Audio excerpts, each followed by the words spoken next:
Okay, so this was just a real quick little demonstration on how to get marks down onto the Scratchboard. Um, and I've used several different techniques, right? I've got the hatching here, a lot of cross hatching in this area. Up in here, I wanted it to be very, very subtle, and so I used the stipple technique. So you can see how that kind of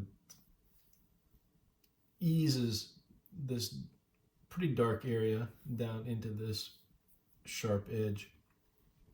I'm also using light areas to define my edges. So this is much lighter here and it defines this darker edge. This is very light here and it defines this. So think about that as you're working. Now, what if you're doing a drawing and it's much more complex? Like, let's say, for instance, you've been working on a face, you've been drawing this face, and you spent a lot of time making sure it's all sketched out just the right way, and now you want to transfer that down onto a piece of Scratchboard. Well, obviously, you couldn't even put that on a light table and see through it, right? Because the Scratchboard is so dark. So you want to think about a way to get this down onto here, because you've gotten a lot of hard work into this.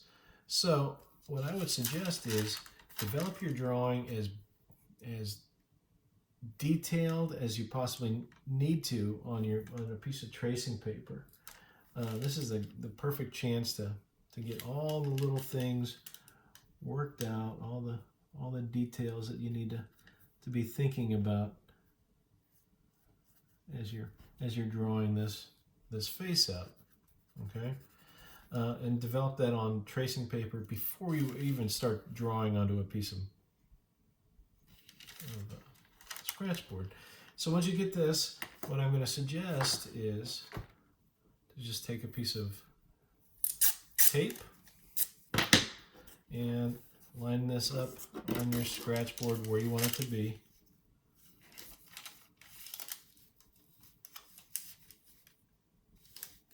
So let's say I'm going to put that right here, and I'm just going to tape it to my Scratchboard.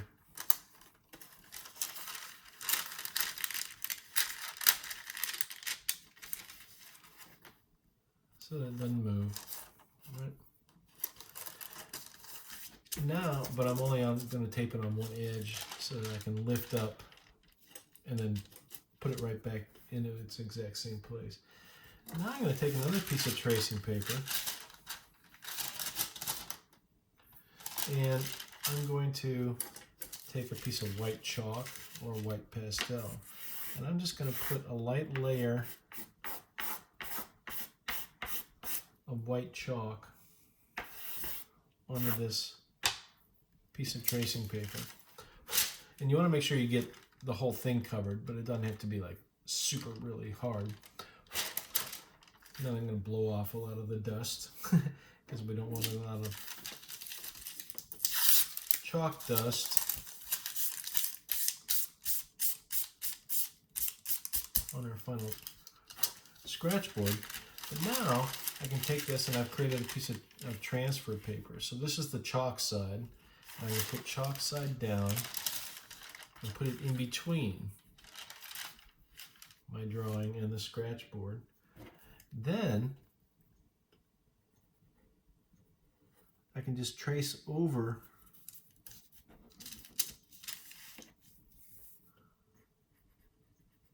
my image, and when I look underneath here, you can see now a white line is being transferred down onto my Scratchboard, and this is going to give me the perfect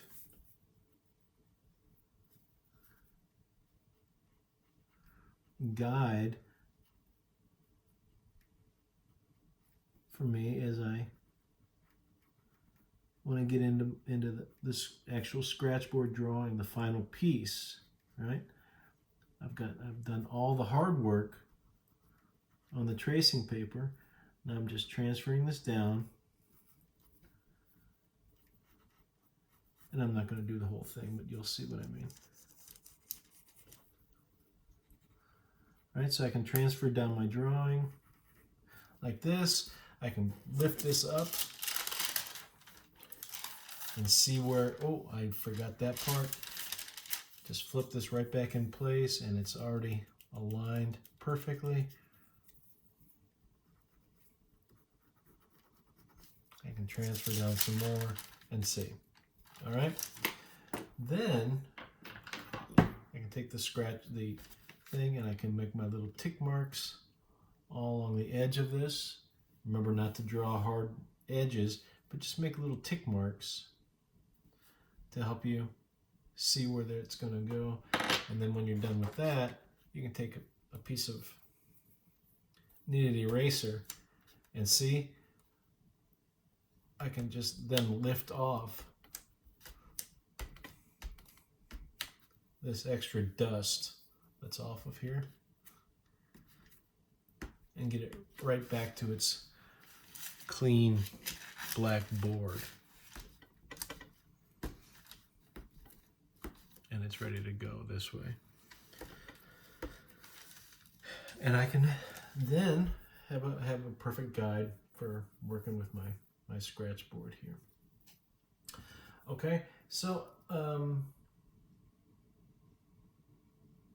in the next video, I'll show some real simple techniques on, you know, doing different effects with the Scratchboard. But hopefully this is helping you. You're seeing, you know, working like this, how to transfer a detailed drawing done onto your Scratchboard, and how to use your different tools to get different Scratchboard effects. So I'll come back with another video.